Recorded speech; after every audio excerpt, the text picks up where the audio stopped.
vibes. I'm sorry for any calls that have come in before. We can't take any calls now. Really, we only could have squeezed calls in that first half hour because we had guests, and we have Miss Zoila already on the line, so we apologize to those who have called in. I'd first like to introduce Zoila. Welcome. Thank you. All right. I'm happy to be here. I'm glad you're here. Let me do a little introduction. Zoila Ellis Browne is a Garifuna lawyer, a writer, and cultural activist committed to contributing to the development of an indigenous Caribbean spirit. She has lived for extensive periods of her life outside of Belize, but always returns home to reconnect with her extended family and with the ancestors.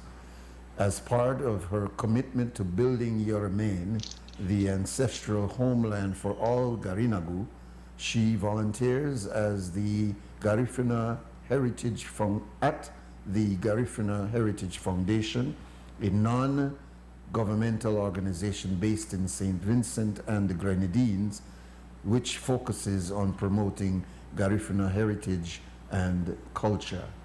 And I would like to add that Zoila is, as we said, an attorney, a lawyer, and she is also a magistrate, and she's also married to Mr. Browne, who is a former Minister of Education in St. Vincent and the Grenadines. I know you never want to put all of that, Zoila, but we got to let people know. We don't talk to know.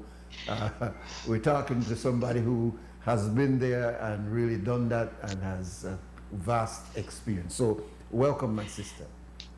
Thank you, Nuri. Thank you. Well, I am pleased to be here, as I said, and I certainly look forward to this conversation. All right. Well, let me jump right into it because we have to take time. I want you to know that we have Brother David Almendares, who is also one of our co-hosts, and we may be joined Pleased to meet you, David. Yes.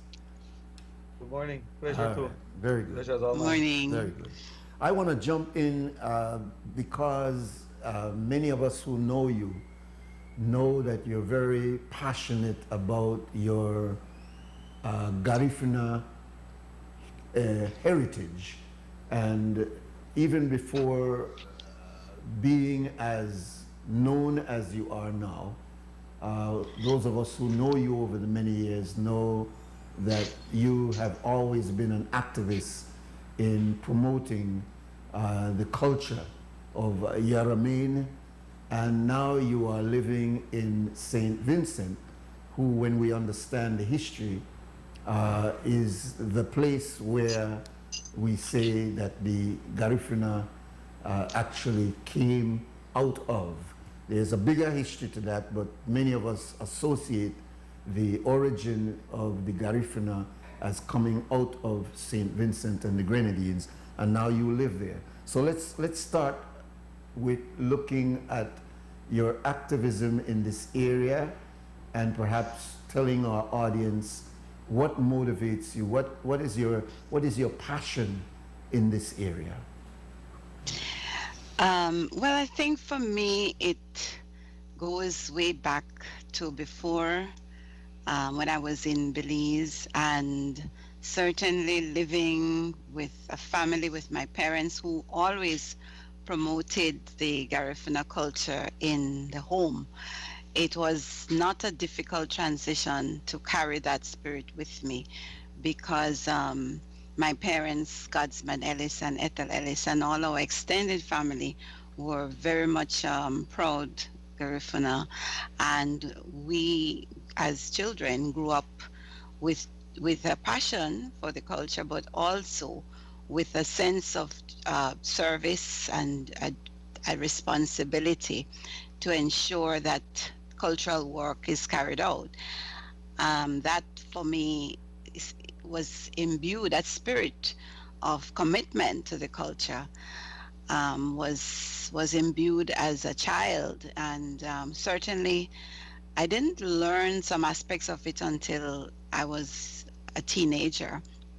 Particularly, I got exposed to more of the spiritual aspects, because We did not live for any time in any Garifuna community.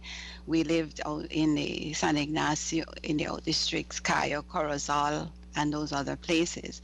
So it was when we went home to my mother and father's family home in Dangriga, was when we received more exposure to direct aspects of the culture.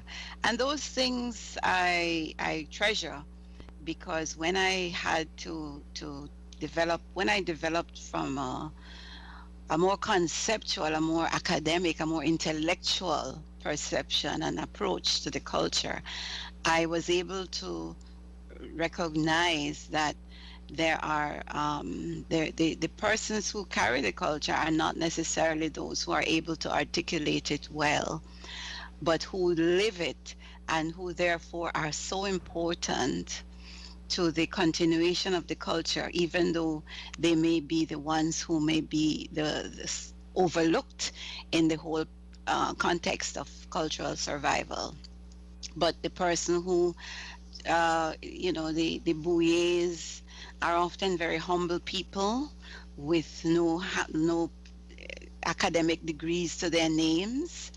The persons who sing, the Gayusa who sing at the Dugu, those are often women who are just committed to the cultural survival and who live very ordinary lives otherwise, and so on. So I think that when I then recognize that the cultural survival is important to me and to the world, because I think that that is accepted now, that the Garifuna culture has a major contribution to make to the Caribbean and to the world, that, I realize that somehow there has to be a nexus between the continued survival of the culture, intellectually and academic analysis, but also intellectual and academic analysis, but also the enabling of the economic and social development of the people on the ground,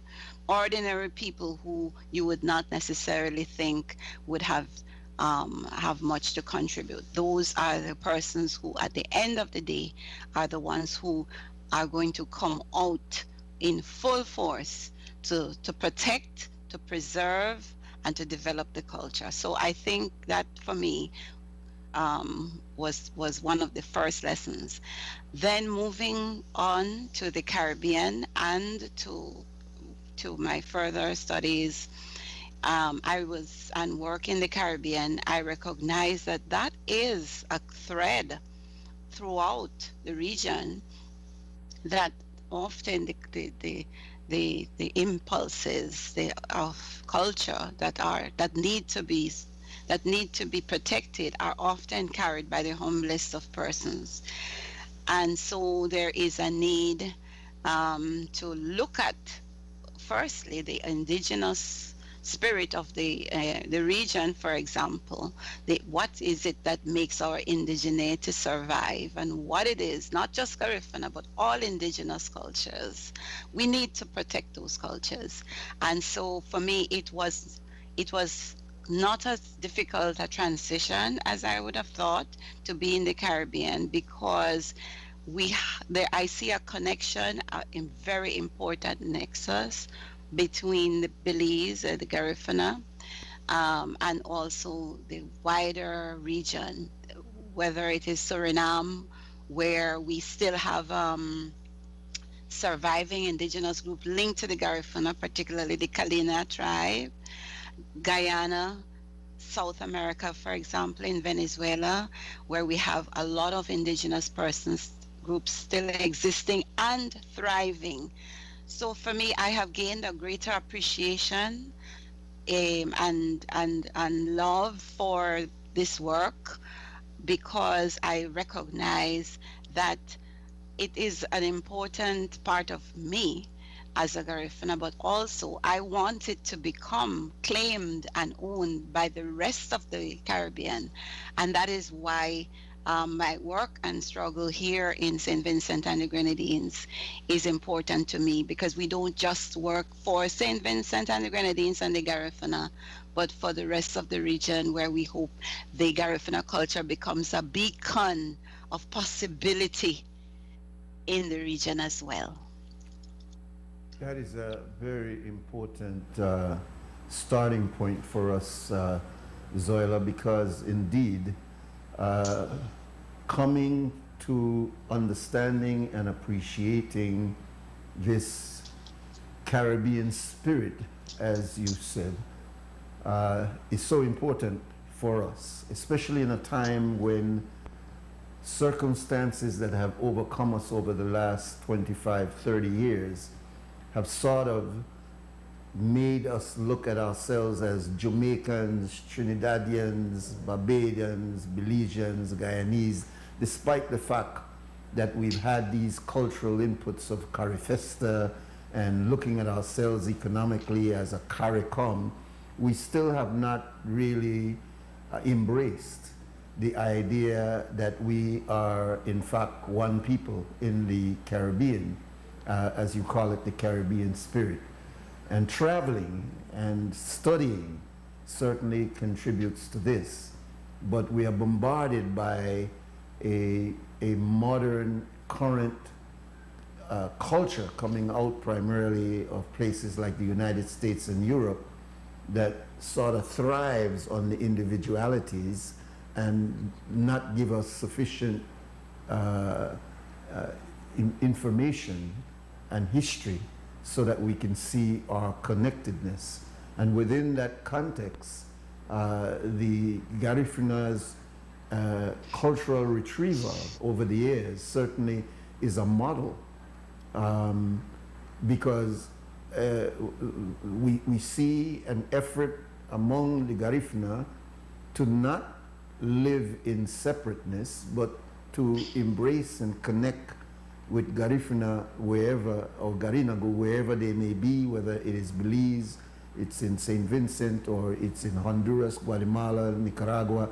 We see this effort to at least conscientize ourselves as a nation, not necessarily geographically, but in consciousness. And so it's so refreshing to hear you speak about this need for this connectedness. I want to ask you also about, in Belize, we celebrate the history of the Garifuna in terms of coming out of St. Vincent. We look at heroes like Chatouet, we look at heroes like T.V. Ramos. I want to know if in St. Vincent, where it all began, that there is that same appreciation and liveliness that you see in Belize, in Garifuna celebrating Garifuna Settlement Day, which is now called in November. We see a kind of an appreciation of the uniqueness of the Garifuna as a part of the Belizean mosaic. Is that the way it is in St. Vincent and the Grenadines, where we usually identify as the origin of the Garifuna? Well, that's a very interesting question, because here in Urume, consciousness was late in coming, but once it arrived, it was through a process. I just stick a note in there to say that we, all of us, to such a large extent, we don't even know how to begin to unravel it. All of us are subjects of our colonial experience, and that has definitely imprinted itself in different forms throughout the English-speaking, French-speaking, Dutch-speaking, French-speaking Caribbean. So here in Urume, especially where there was such a bitter resistance to colonialism, one would of course have expected the backlash to have been greater, which happened, of course. So after the exile in 1797, after the deportation of our people to to Roatan in Honduras, clearly that was not going to be tolerated subsequently, any form of indigenous rebellion. So the people were really, they were crushed, whoever was left behind. The result of that was that it took, the physical removal of the indigenous people to remote locations on the island. And I'm not talking about Baliso, which was the initial point of deportation before being sent to Roatan, because that was a different, although that was a terrible moment for the Garifuna, but we survived that. But I'm speaking about subsequently, when they were brought to the remote parts of the mainland, others who did not get deported, exiled, and they were made to basically, there was a whole social pressure which lasted for many years, and the consequent social and psychological downplaying and racism against the indigenous people was a consistent part of the colonial framework. So here, it was not till the early 70s, 80s, that the process of revival and awareness commenced and began to slowly flower. As a result, however, it was in the 1990s and in 2000 that it really began to take a firm hold. And in 2002, Chatouillet was declared the national hero of St. Vincent and the Grenadines.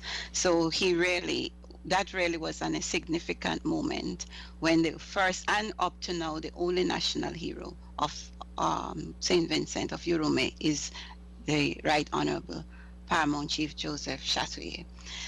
So that led to a real explosion in interest on the part of Vincentians in the history and the culture, and a subsequent to that, the government really has led a major effort in this regard, and we, as part of that process, the Garifuna Heritage Foundation has been collaborating very well with the government in terms of ensuring that this focus gets ample breadth and width and depth.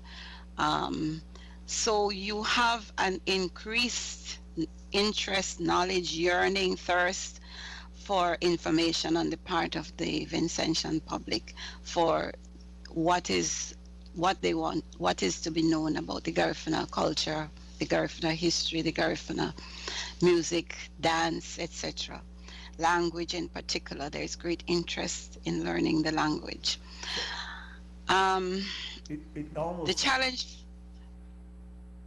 Yes. It almost sounds as if you are saying, since these things almost is very recent, it sounds like the Garifuna of Belize has really led the way in consciousness, because we're talking about TV Ramos way back, as early as in the 1920s, and the recognition, at least by the colonialists, that there was a special day to commemorate, even before it became a national holiday, there was a recognition that the Garinagu played a significant part of what is Belize. So it sounds like you're saying that even though the origin is in St. Vincent, that we in Belize, the Garifuna in Belize, was way ahead of recognizing the hero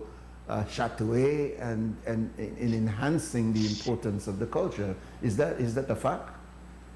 Yes, I would say that we have been blessed in Belize and in the region, because we were able to bring the culture with us. And why I I mentioned about the systematic repression of the culture here in Urume is because if you don't have that culture, if you have a situation where the culture is not encouraged, where it's actually crushed and people are taught that their culture is less than, you will not be able to survive in terms of the language and those other elements of cultural manifestation. So in Belize and Honduras and Guatemala, we were fortunate, and we were left alone pretty much to develop and maintain our cultural roots and to grow as a community and a population. So when we extended from Honduras and down into Guatemala and Belize, we brought the elements of our culture with us. So in Belize, yes, we were able to do what we did and have our culture recognized in those contexts, in those geographical contexts of Central America. We were able to be recognized, and I would say that really was very important for what we have today. But we cannot underestimate also the possible struggles, the struggles that our forebears in Belize, then British Honduras, had to go through. Because there was definitely racism on the part of the colonial masters at the time, to ensure that this set of people who had come with bad press, as it were, from St. Vincent, that they were not allowed to leave to spread their quote unquote poison to the rest of the population. But our geographical situation, where the Garifuna basically stayed on the coast in the south, allowed us to thrive, and therefore we have what we have today in Belize. But I could say yes, our people in Belize led the way in terms of positively always maintaining that pride in not being enslaved, etc. But it really was a wonderful circumstance of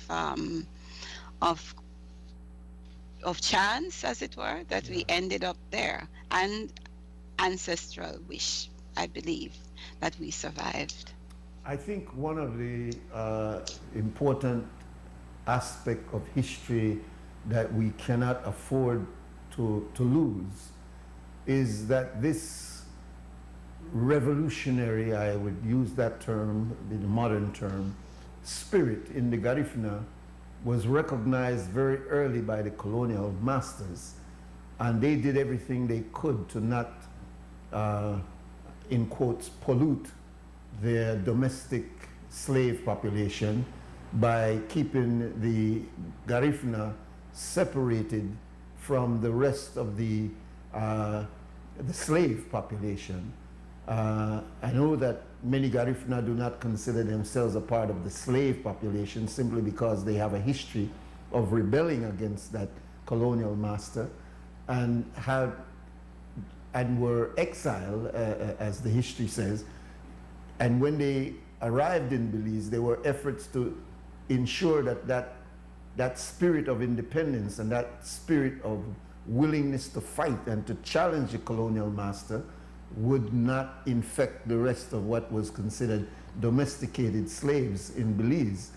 There was a period of time when the Garifuna was only allowed, for example, to come into Belize city or the settlement of Belize for a 48-hour period, and if they were not out by 48 hours, they were arrested and jailed.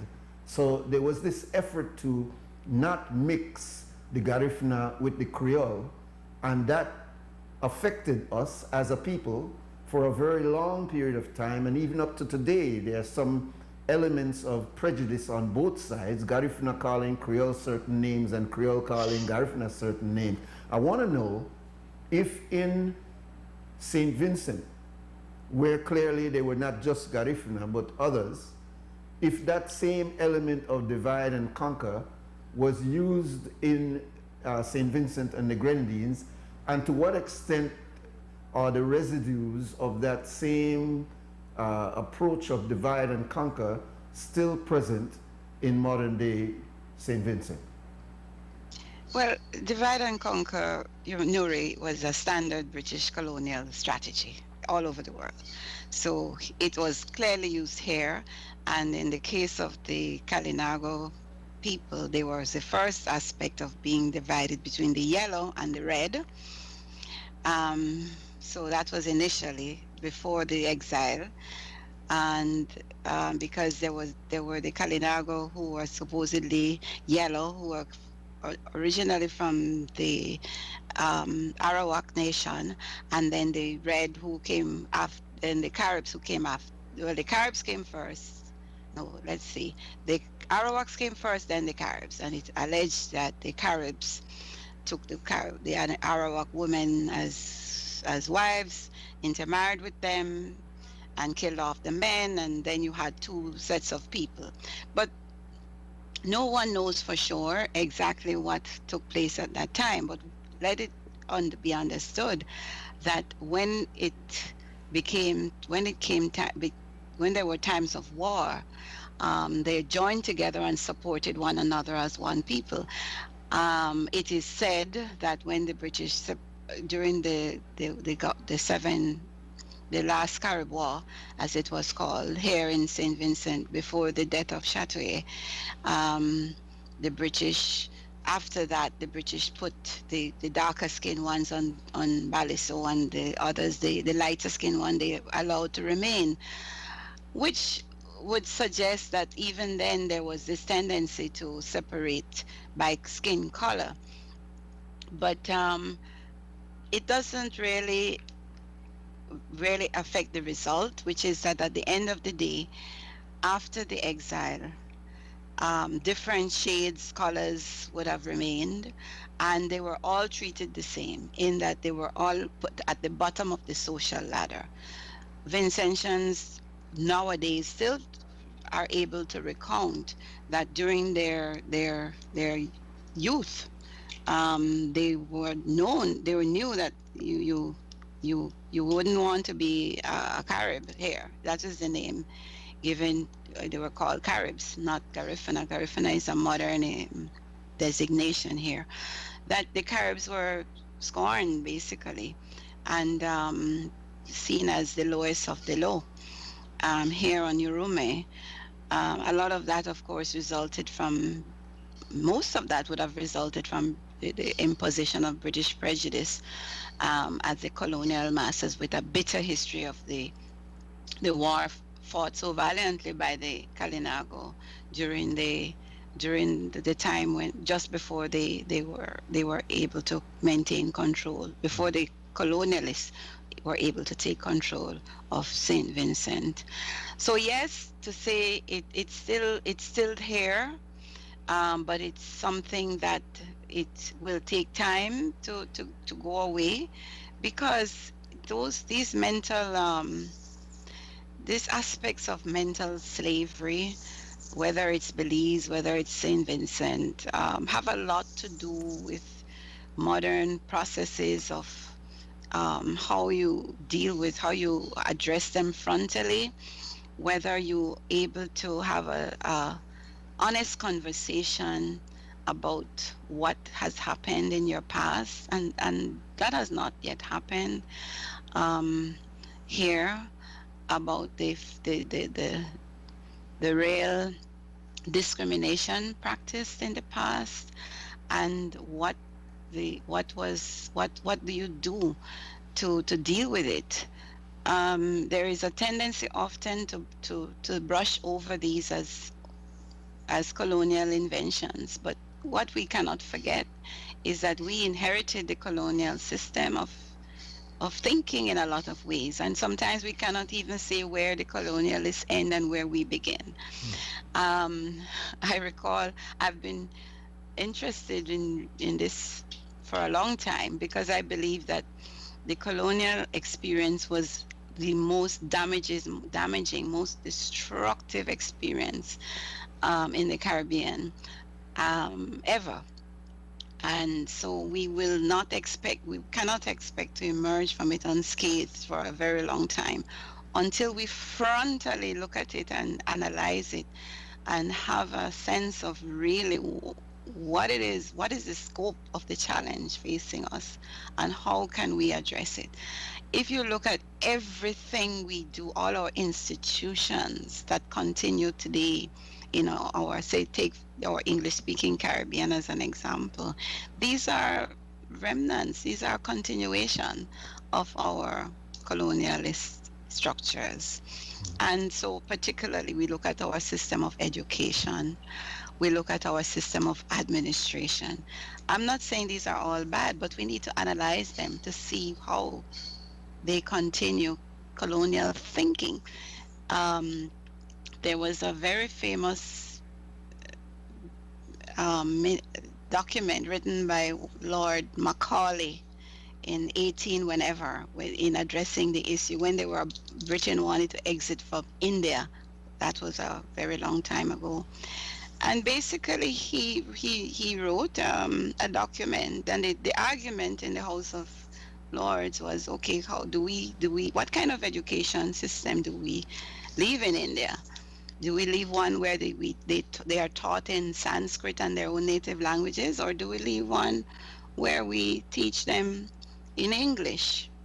And he was very clear, and he wrote this document. You must look it up when you get a chance. The minute on Indian education, and it basically said, once we educate the Indian population in English, according to the English standards, we will produce people who can carry on the structures that we want. And that holds true for all the colonies. The process of education is so critical. And we have all been educated on the colonial system. And in one way or another, we cannot disassociate ourselves. It's difficult, but I think that is the discussion that many of our education institutions and managements need to have. How do we make what is it that we can draw that is good, or from analytically, objectively speaking, what can we draw from the colonial education, and what we just need to discard as not working in our best interest? So, for example, when we look at our countries where many of our indigenous populations are struggling to hold lessons in their indigenous languages, how do we deal with that? How do we look at situations where it is perceived that if you can speak the Queen's English, you are more fit for life, you are more fit for the world, you are more fit to live, you are more a better person, and better in the sense of a more important, not just you're a more valued human being than if you speak your indigenous language. What does that tell you about the value which we place on indigenous languages, and on being of ourselves as countries struggling to shape our own destiny? These are questions which need to be looked at. Indeed. And so I think that here, to get back to your question, the issue of discrimination is real, and it is being slowly addressed, because we have now looked at many of our communities and indigenous communities are now becoming have become a lot more vocal, and the culture is now recognized. So there's a lot of work that has been done, and it's very important work. So what it needs to continue, because the next level is how do you place the indigenous development culture of the Caribbean at the center of your development? To what extent do you continue to shape your country and your country's destiny on on how do you identify what is valid within your country and make that lead and direct your way forward. I really appreciate the first part of our conversation, and I intentionally wanted it to focus on culture because that is the underpin of everything going forward. We need to be able to recultivate our own thinking and know exactly where we're going, but we can't figure out where we're going without understanding where we're coming from, no? But I wanted now to get into two areas. One, your role as a magistrate, and ask you about the situation of crime in St. Vincent. We know that you have a very progressive Prime Minister there in Dr. Gonzalez. But what is the situation with crime, and particularly with youth, many of whom are in a very similar situation throughout the Caribbean? What do you face when you sit on the bench? I think that crime here is very low. I would say that so far we have, if you look at it region-wide, sub-regionally, we don't have the levels of crime in the Eastern Caribbean, in St. Vincent, as in some other parts of the Eastern Caribbean. We have the same challenges in relation to trying to ensure that young people are able to see for themselves a vision for the future. And that is, it is a resource issue like all the rest of the Caribbean, where you have a country without all the resources necessary to meet the demands of a very vibrant and more better educated young population. But I would say that the crime rate is not anything out of the ordinary, and for that I certainly think that we are doing well, and that this is the more and more projects and plans I expect would be put in place to address crime. I can't speak to those because I'm not au fait with all the intended ones, but I can say that from where I sit, it's and I don't deal with juveniles, but certainly I would say that there's still a level of crime which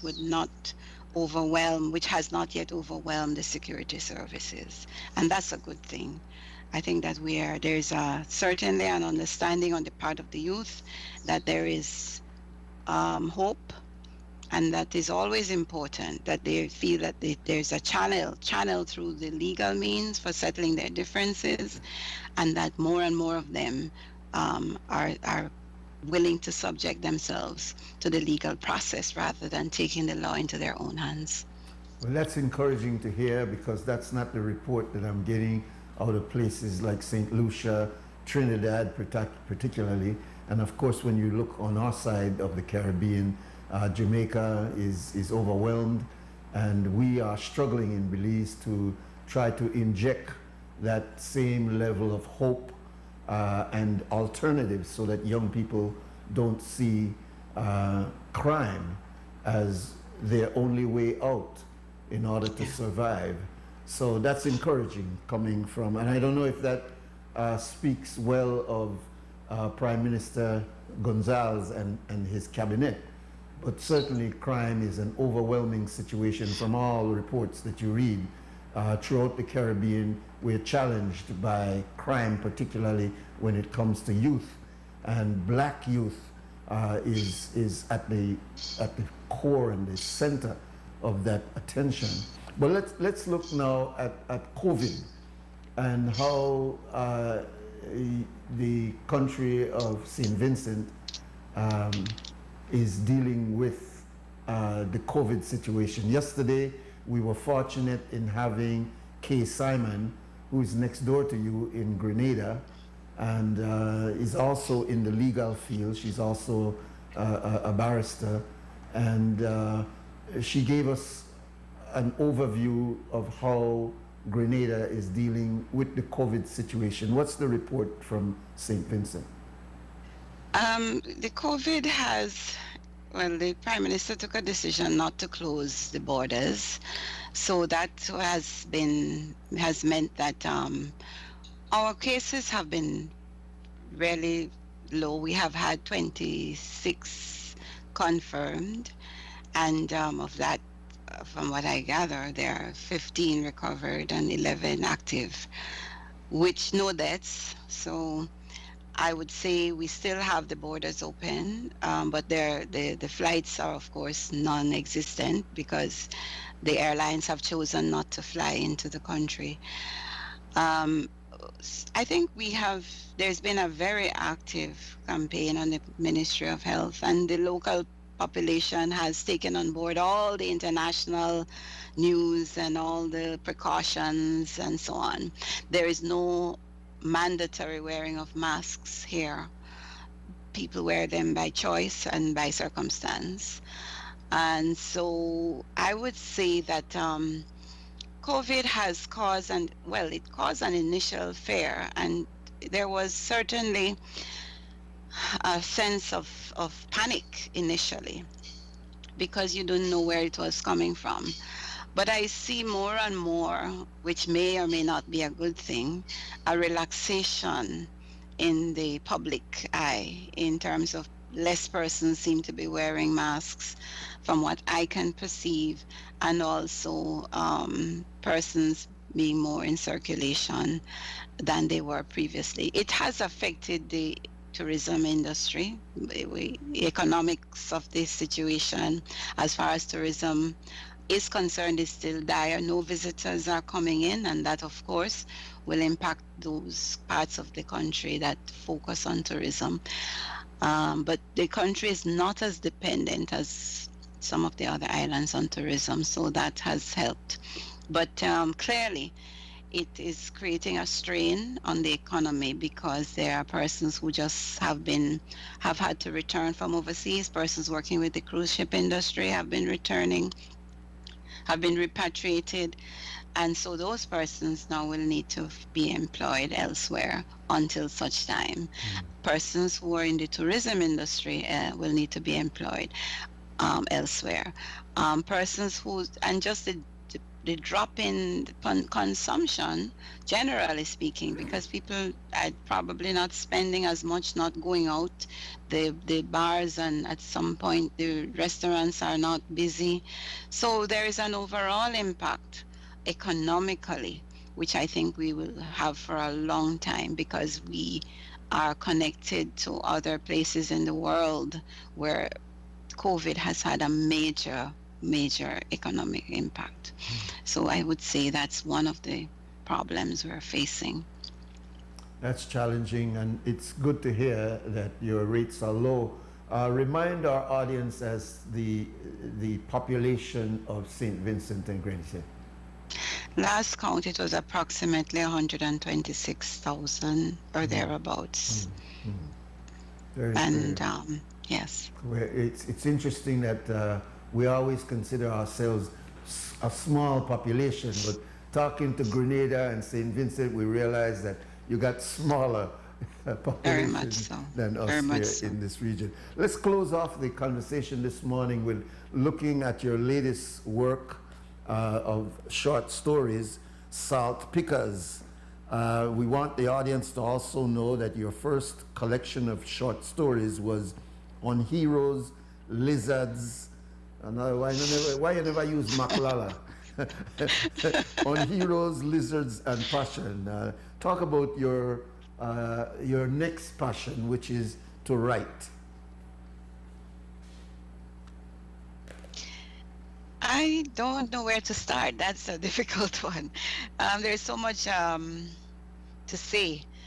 My passion in writing started at a very early age, and I have never stopped really, even though the publications have not been as often as I would have liked. But the writing comes to me from different inspirations that I have in terms of my experience as a Caribbean woman, firstly as a Belizean, first and foremost, and then as my cultural, the significance of my Garifuna culture impacts on me. I also write as a Garifuna woman, and then also as a Caribbean woman who has traveled and lived in different parts of the Caribbean, which I feel very privileged to have had that experience and traveled elsewhere and lived elsewhere in the world. So I think that writing has made me realize that there are common human experiences that I have been able to observe. I see myself as a photographer in that sense. I try to look at a human picture, a human situation, and reflect it, imprint it in my writing as best I can, and imagine what it is like to be in the shoes of the persons and the situations and the characters I am writing about. Often this is an emotional experience because a lot of our experiences in the Caribbean are painful ones, and sometimes I realize that writing is a very raw, can be a very raw experience. So my books I write poetry as well, and that has helped me to portray the emotional aspects of the characters, because I think I try to write as my ambition is to write as a poet would write, even when I write narrative, because I think the Caribbean, despite what I have said about the emotional aspect of it and the rawness of it, the Caribbean is a very beautiful place. We have very rich and deep experiences. I don't think we do enough harvesting of our emotional richness, and I would love to see more persons become involved in creative work, because we have, and that is what I link back to what I said about the colonization process earlier. We have been taught to disavow, to disclaim our reality, and so we don't write about it. We don't claim it, and so for me that is one of the most disappointing aspects of the Caribbean, because we need to claim the richness of our experiences, and we need to be out there with them, in your face with them, so that we don't just sit back and be consumers of other people's culture. We project our own into the limelight. That's why when you speak about Jamaicans and all, that's what they do. And we just sit back helplessly and, claim and say and align ourselves with that, when we have our own that we can also make a part of the world out there, and we should, because it is as valid, as rich, and as important as anything that is out there. But we don't do enough of that, because part of the colonial experience in our part of the world was a shaming of us when we try to claim our local, our indigenous experience. You're so right. I mean, we know, using Belize as an example, that we have great writers. I mean, people who can engage you and keep you engaged with their writings. But I don't know if it's that shaming that we have so inculcated in the way we relate to each other, that suck teeth attitude that keeps some of our writers away from expressing themselves. I mean, I'm familiar with Walcott and Nepal, but we've got some brilliant writers right here in Belize, but the amount of novels and short stories and even poems is, to me, not a reflection of the wealth of experiences that we have here in Belize. So maybe it's that we're not acknowledging each other sufficiently, we're not bigging up each other sufficiently to make writers really sit down and share more of their perspective on aspects of our lives in Belize. But you certainly have not held back from that. This is not your first book, and we hope that you will be producing and publishing more of your insights into. I didn't read the whole book, and thank you for making me a gift. I didn't read the whole story, but the one I read was very interesting about that lady in the States, Helen. I really love that story. Thank you very much, Zoila. If there's a last word you'd like to put out, this is your opportunity. I would want to say that Belizeans, we need to look at ourselves. We need to continue to support each other. We need to look at our culture, our history, not just as from a I would say from a culturally racial point of view, as Creole or Indian or whatever. But we need to understand that all of it makes us what we are, and there is a need for us to relate to each part of Belize, geographically, culturally, spiritually, and as far as our ethnic groups are concerned, ethnically.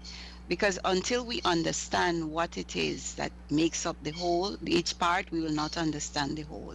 And that is what I think each of us need to make as our challenge, and also what I think we should push our leadership to do, instead of them utilizing that to divide us. All right, sister. Thank you very much, and we appreciate your being with us this morning, and certainly we look forward in the future for more works coming from you and more opportunities for us to hear from you through this medium. Thank you very much again, Zoila Ellis Browne. Thank you for having me. Yes.